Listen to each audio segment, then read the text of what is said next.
pourquoi, dit le Seigneur, je donne leurs femmes à d'autres et leurs champs à ceux qui les prendront. Car du plus petit au plus grand, tous ne cherchent que leur profit. Du prophète au prêtre, tous sont des tricheurs. Ils traitent à la légère le désastre de mon peuple, en déclarant « tout va bien, tout va très bien », alors que tout va mal. Éprouvent-ils quelques regrets des horreurs qu'ils ont commises? Pas le moins du monde. Reconnaître leur tort est quelque chose qu'ils ignorent. Amen pour la parole du Seigneur. Dieu observe son peuple et il le voit se perdre. Il y a la guérison, il y a le salut pour son peuple, c'est la repentance et le retour vers Dieu, et Dieu qui donne immédiatement sa bonté, il voit que cela ne se fait pas. Et il voit que cela n'arrive pas à son peuple. Et il se pose une question. Dieu se pose une question. Qui aime son peuple, qui aime l'homme. Et Dieu se pose une question. Parce que c'est Dieu qui a appelé son peuple, qui a invité son peuple. Il veut le salut de son peuple. Si quelqu'un tombe, s'il trébuche, ne se relève-t-il pas? Si quelqu'un se perd, il ne trouve pas sa route, ne revient-il pas en arrière pour retrouver le droit chemin? Pourquoi ce peuple-là s'est détourné totalement vers l'apostasie et s'est égaré du droit chemin? Et il refuse de revenir à la justice de Dieu. Et Dieu écoute les paroles des hommes, écoute les familles, ce qu'ils disent. Il écoute leur cœur parler. Il écoute les hommes parler, car il est le seul qui peut entendre le cœur et le vouloir des hommes. Il entend tout, il sait tout, il connaît tout. Il se tourne vers l'homme et il observe s'il y a une vérité en eux. Et il n'y a pas de vérité en eux. Il ne trouve pas de vérité en haut. Et cela, il n'y a personne qui se repent et qui revienne vers Dieu. Personne qui dise « j'ai fait une erreur, je me suis trompé ». Mais ils continuent à avancer sur le chemin qu'ils ont choisi, l'éloignement de Dieu. Personne ne se pose la question en disant « que fais-je? Que dois-je faire? Que suis-je en train de faire ?» Il faut se poser des questions. Il faut examiner son chemin. Comment me vois-tu? Où en suis-je? Que discernes-tu en moi, Dieu? Il faut s'arrêter et demander à Dieu. Il faut chaque fois se remettre en question, voir si nous sommes sur le droit chemin, sur le bon chemin de Dieu. Et il faut se poser cette question, si nous sommes agréables à Dieu, si nous sommes droits devant Dieu. C'est ainsi que nous pourrons avancer avec Dieu. Et certains disent, voilà, j'ai compris pourquoi tout va mal dans ma vie, parce que je me suis égaré de Dieu. Alors, la solution, c'est de me repentir et de revenir sur le droit chemin et faire le bien, et faire la volonté de Dieu.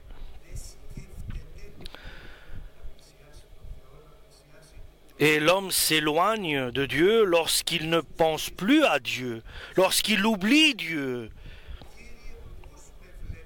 Il faut qu'il revienne et qu'il demande à Dieu, que vois-tu dans ma vie? Qu'est-ce qui ne te plaît pas dans ma vie? Qu'est-ce qui doit être changé? L'homme qui n'a pas cette logique de demander à Dieu, il va très certainement s'éloigner de Dieu. Parce que le seul qui peut nous révéler, à nous les hommes, nos erreurs, nos fautes, c'est Dieu Tout-Puissant, béni soit son nom éternellement. Alléluia. Nous sommes tous, nous avons le sentiment d'être justes et que nous réussissons ce que nous faisons, nous le faisons bien. Nous avons ce sentiment-là qui nous justifie. Mais ce n'est pas cela qui nous justifie vraiment devant Dieu. Et nous devons dire, j'ai péché, je me suis éloigné, j'ai mal agi, je dois me repentir. Et nous savons que l'apostasie, donc l'égarement, l'éloignement de Dieu, commence doucement, doucement, et ainsi l'homme s'éloigne sans se rendre compte de Dieu. Et après, il est très difficile de revenir. Et Dieu nous donne un exemple, comme par exemple, il nous dit que la cigogne connaît le moment de sa migration, il sait quand il doit revenir. Il nous donne cet exemple. Prenez exemple de la cigogne. Parce que la cigogne doit revenir à l'endroit où elle devait. L'hiver, elle va vers les périodes chaudes. Si elle reste dans le nord, elle doit partir du nord en hiver. Elle doit descendre vers le sud. Si elle reste dans le sud pour l'été, elle va avoir trop chaud. Elle remonte vers le nord. C'est Dieu qui a mis cela dans l'instinct de cette cigogne. Et la tourterelle, l'hirondelle, la grive nous dit, elles font la même chose. Ils savent lorsqu'ils doivent émigrer. Ils doivent se déplacer suivant le changement de température. L'homme ne sait pas. L'homme ne se rend pas compte lorsqu'il doit abandonner la manière dont il vit, la manière dont il réfléchit, il pense. Il doit arrêter et revenir vers Dieu.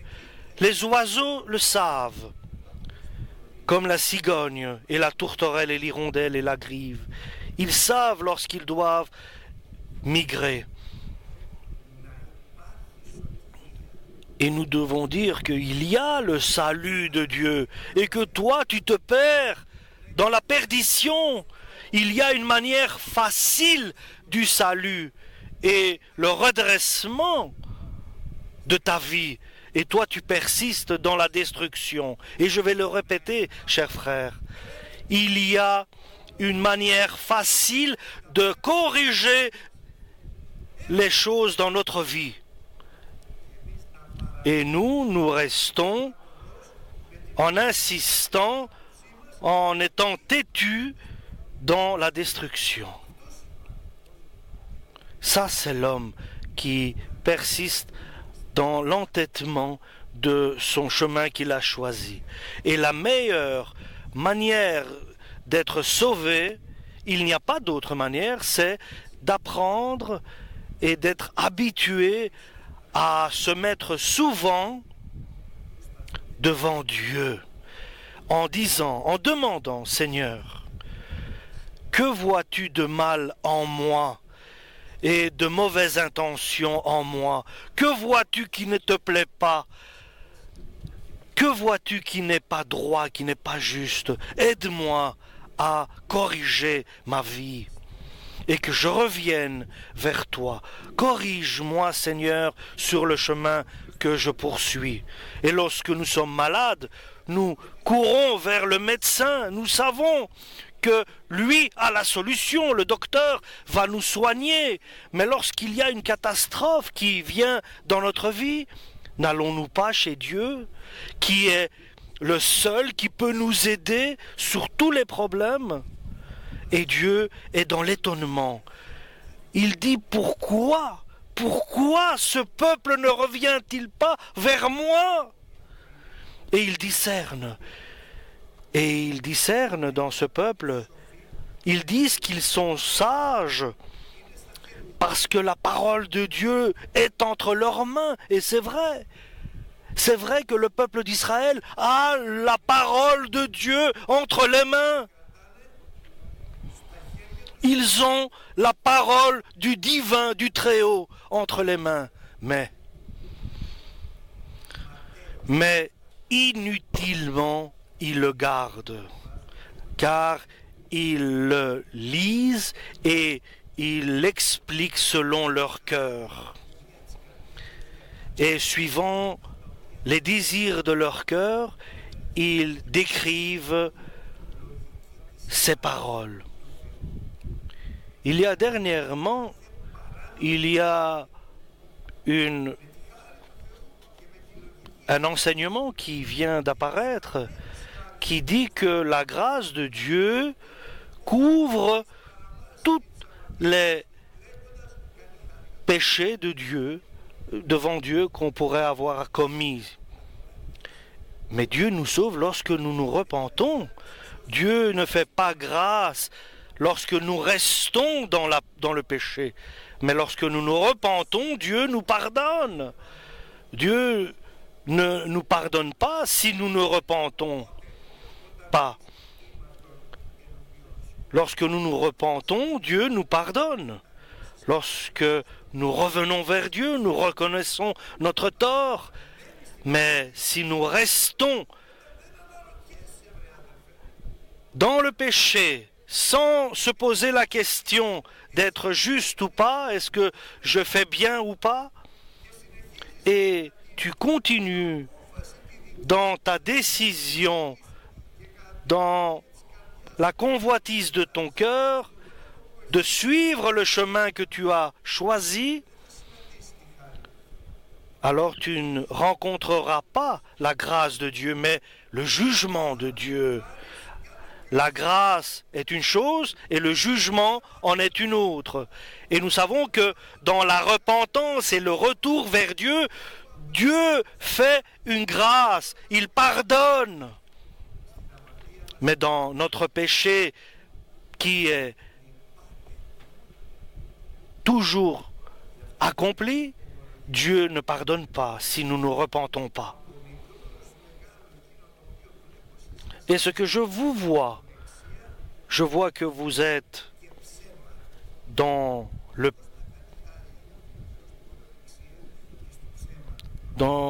mensonge et dans la cupidité. Et sans retour, sans repentance, sans recherche de Dieu.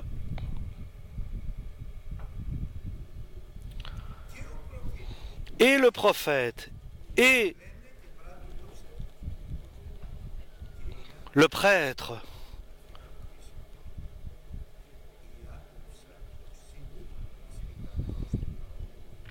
sont dans le mensonge. Ils disent que tout va bien, mais rien n'est bien. Ils font croire que tout va bien, mais rien ne va bien. S'il n'y a pas de repentance et de retour, Dieu le certifie, rien n'ira comme il faut. Mais nous espérons en Dieu. Vous espérez inutilement à Dieu, à la grâce de Dieu. Inutilement vous espérez, parce que la grâce de Dieu ne couvre pas le péché.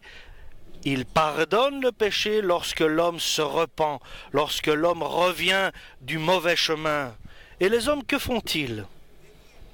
Ils discernent pas, ils font pas la distinction entre le mal qu'ils font, combien grand est le péché et la transgression de la parole de Dieu. Et ils ne font pas attention à ça, ils ne veulent pas. Et à la suite, ils ne peuvent pas.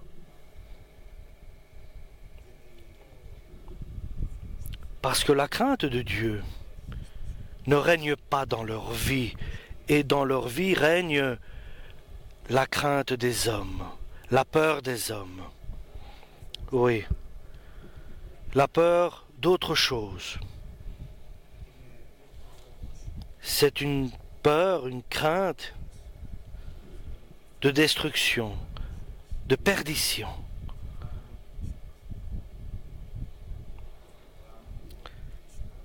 Par contre, la crainte d'avoir peur de Dieu dans le sens de ne pas transgresser la parole de Dieu, cela est bon.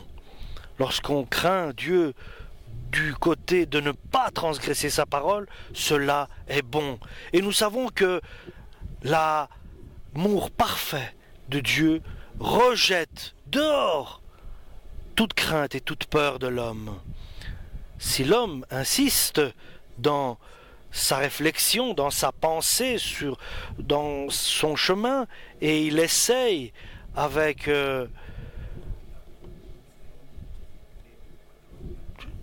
de corriger ce qu'il a fait dans sa vie par une manière simpliste, ce qui vient, c'est un plus grand mal, et ça nous devons faire attention. Si tu essayes aujourd'hui de corriger ce qui est pas bien dans ta vie, ce qui est mal dans ta vie, sans demander l'aide de Dieu, en te repentant et en revenant vers Dieu, ce qui arrive après sera pire que ce qui est maintenant. Pas parce que Dieu est méchant, il est bon Dieu, au contraire, mais c'est parce que le diable utilise l'occasion que tu lui donnes.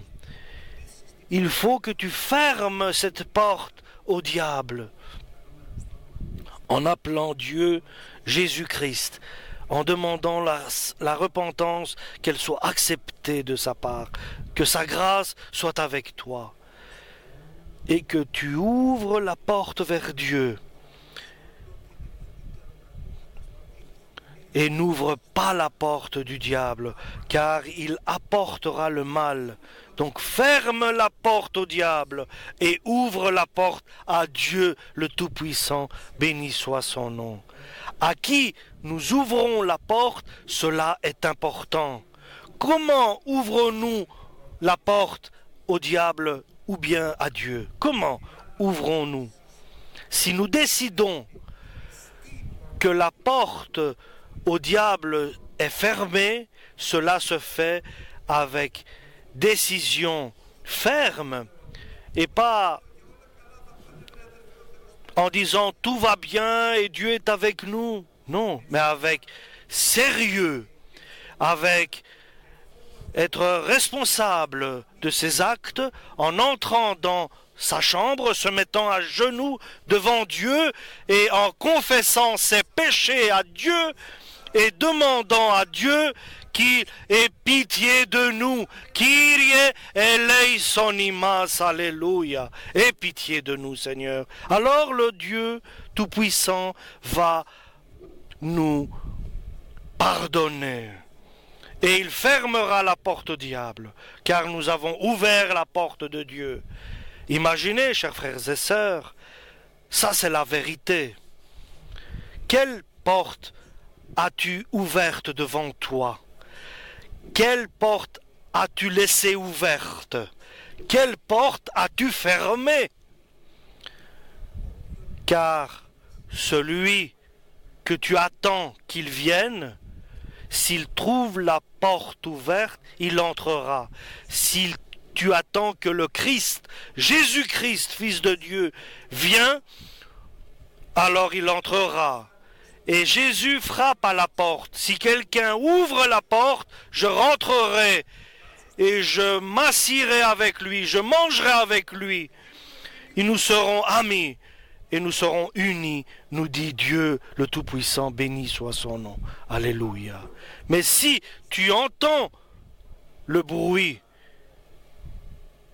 de Jésus, mais tu as peur, tu es indifférent, et tu t'occupes d'autre chose, Et alors la porte de Jésus sera fermée.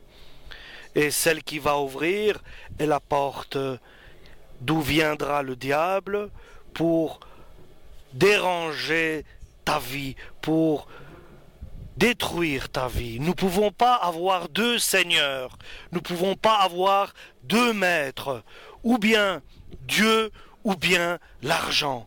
Nous ne pouvons pas avoir deux chemins, il faut un chemin, ou bien être comme Dieu, avoir la volonté de Dieu ou bien la volonté du monde actuel. Ce qui est dangereux, c'est l'indifférence que nous montrons souvent dans notre vie pour la réparation de ce que nous avons fait. Ils ont guéri superficiellement la blessure de mon peuple.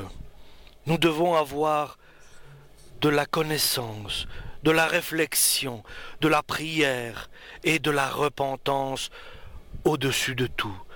Et le retour vers Dieu. Ouvre, chers frères et sœurs, ouvre la porte de Jésus-Christ. Alléluia, cette parole est pour tout le monde, pour nous tous. Ouvrons la porte à Jésus-Christ qui frappe à notre porte. Et ne prenons pas les choses simplement, mais avec sérieux. Ne nous éloignons pas de Dieu et nous ne pouvons pas jouer avec les affaires de Dieu. Si tu sèmes dans la chair, il est certain que tu vas récolter de la chair. Mais si tu sèmes dans l'esprit, tu récolteras la vie éternelle avec Dieu Tout-Puissant. Béni soit son nom éternellement. Cherchons Dieu. Allons vers Dieu. Les choses ne sont pas faciles. Dieu est avec nous. Soyons vigilants. Nous savons que le diable nous haït et il essaye de nous détourner du droit chemin. Il est rusé, il est malin, il a des collaborateurs, il a des personnes avec qui il travaille totalement. Nous devons chasser chaque personne qui travaille avec le diable et nous devons nous unir avec les serviteurs de Dieu Tout-Puissant. Parce que le demain, le futur, ne dépend pas du diable ou de Dieu, mais dépend de toi-même, de ta décision, de ton choix personnel que tu prends, car tu es libre, libre de choisir. Alléluia. Seigneur, comment me vois-tu? Levons-nous, demandons à Dieu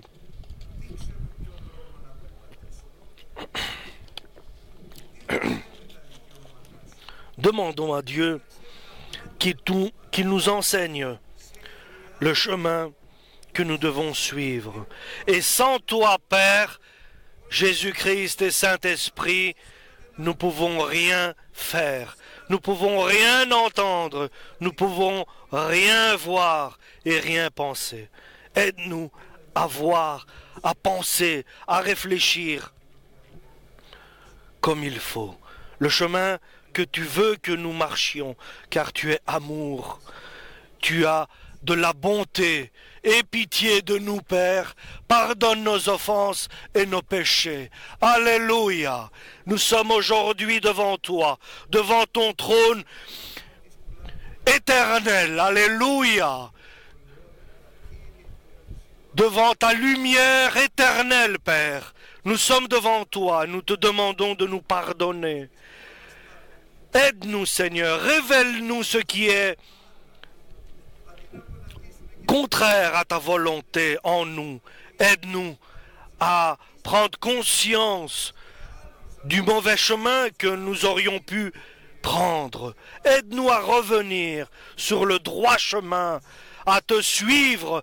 Aie pitié de nous, que ta grâce soit avec nous. Aie pitié de nous, Père, par Jésus-Christ, ton Fils. Nous te demandons pardon. Oui, aie pitié, Seigneur, pour nos faiblesses, pour nos mauvaises actions, pour nos mauvaises intentions. Aide-nous, car nous sommes faibles, nous sommes sans force pour nous rétablir, pour revenir vers toi. Nous avons besoin de ta présence pour que nous soyons rétablis, oui, pour que nous soyons corrigés dans le droit chemin.